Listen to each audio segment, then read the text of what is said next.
The harshest complaints in budget app reviews aren't about budgeting, they're about the apps.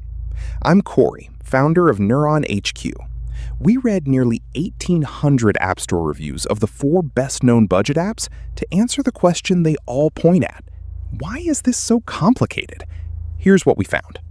We read 1,798 App Store reviews of the 4 best-known budgeting apps.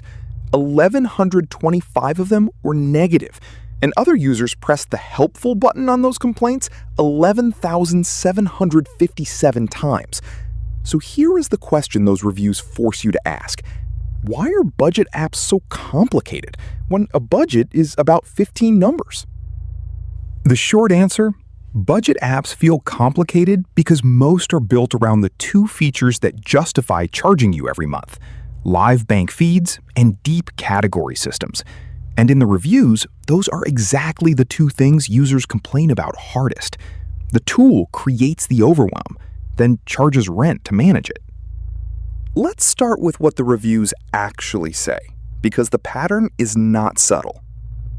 The single most frequent complaint, showing up in roughly 26% of all negative reviews, is bank sync breaking. Connections drop, transactions import late, duplicate, or silently go missing. One of the most voted reviews describes hundreds in spending that simply never showed up over 2 months. The heaviest complaint by reader votes is the recurring bill itself. About a quarter of negative reviews protest what these apps charge, and other users voted those complaints helpful more than 6,000 times, far more weight than any other theme. The most voted review in the entire sample is about exactly this. And about 16% of negative reviews say the app itself was too complicated or overwhelming to set up. For the best-known budgeting method app, that number jumps to 27% of its negative reviews. Its own users tell each other to read the book first. A budget app that needs a book has already lost. Step back and look at that list. Broken sync, the recurring bill, overwhelming setup. None of those complaints are about budgeting. Every one of them is about the tool. People are not failing at budgets. Their tools are failing them, and then charging them for it. So why did the apps end up like this? Because a subscription has to keep justifying itself. A simple tool you set up once is hard to charge for every month, so the products grow. 40 spending categories, envelope methodologies with homework, reports on reports. One longtime user of the simplest app in our sample summed up where that leaves people. Better off in a spreadsheet.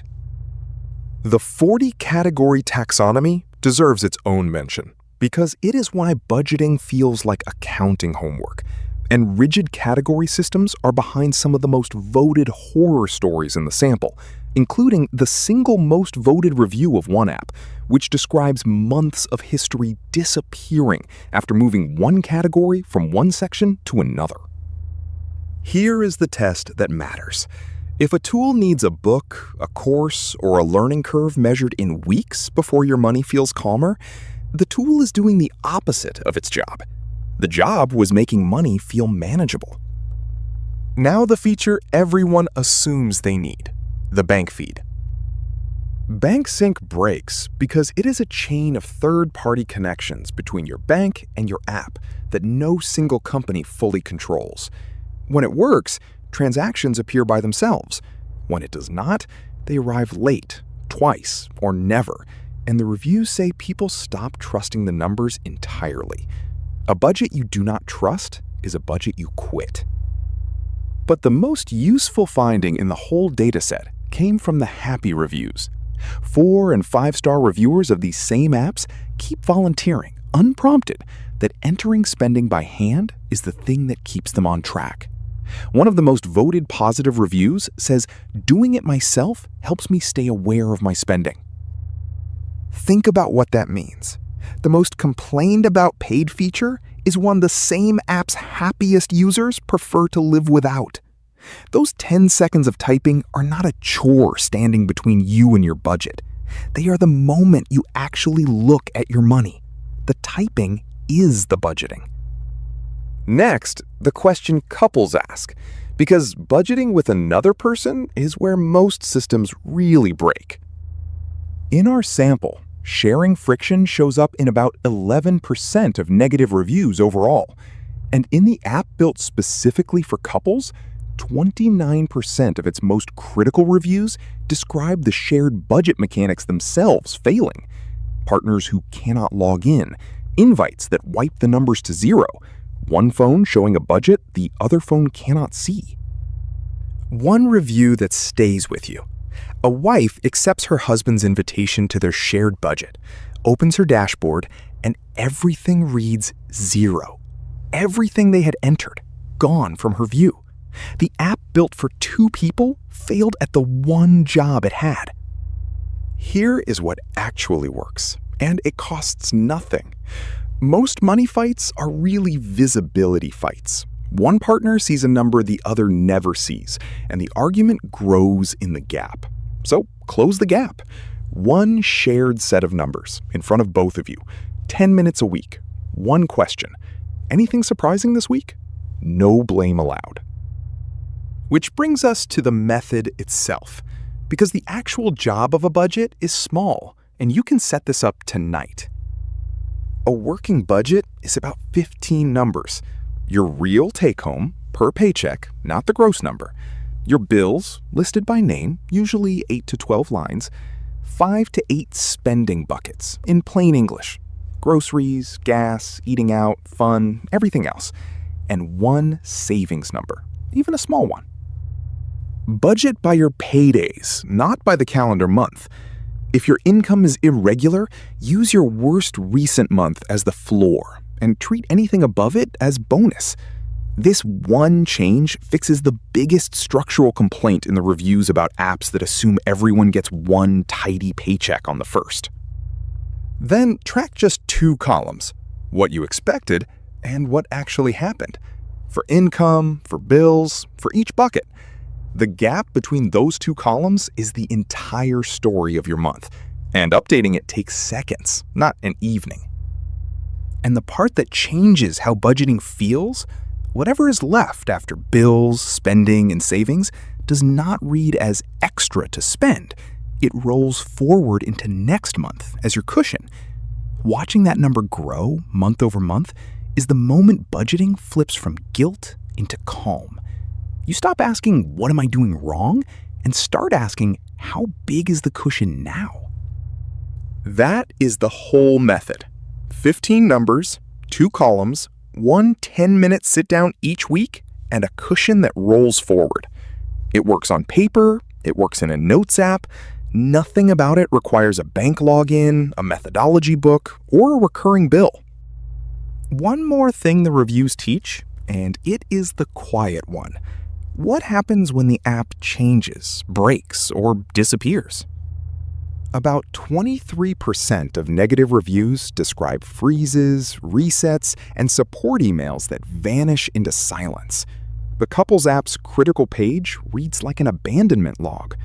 People trusted a server-dependent app with their financial life, and the company went quiet underneath them.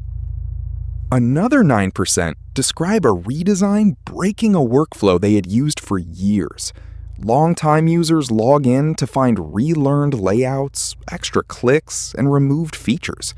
Churn moments created by the vendor, not the user, because a recurring bill has to keep looking busy. The lesson is not never use software. The lesson is prefer a budget simple enough that no company can take it from you. 15 numbers on one page survive any shutdown, any redesign, any acquisition. Software earns a place in that system only if it respects the same principle. Your numbers should be yours to see, edit, and keep. 3 questions people ask about this, answered straight. Is manual entry a step backwards? No. And the evidence is the app's own 5-star reviews. Awareness is the mechanism by which a budget changes behavior, and the 10-second entry is the awareness. Automation that hides your spending from you is automating away the point. Do I need an app at all? Honestly, no. Paper works. a Notes app works. The method is the point, not the software. An app earns its keep only by making the same 15 numbers faster to update, calmer to look at, and easier to share with your partner. If it does more than that, it is probably doing too much. What about the two of us? Share the numbers, not a login. Whatever tool you use, both partners need to genuinely see the same live budget, because the fights live in the gap between what each of you can see. The weekly 10-minute money date does more for most couples than any feature ever will. So here is the honest version. The reviews are not describing people who failed at budgeting. They are describing tools that made budgeting harder than it is. A budget is about 15 numbers, 2 columns, and 10 calm minutes a week. We wrote the whole setup into a free starter you can finish tonight on paper or in any Notes app. 7 steps, about 10 minutes. It is free at neuron-hq.com/calm-budget. And if you want it done for you, the same page links Cushion, the calm little budget app this method comes from. It is brand new, it is free to try. If you want the calm version, the whole setup is a free starter. 7 steps, about 10 minutes, and it works on paper or in any Notes app. It's free at neuron-hq.com/calm-budget. Thanks for watching.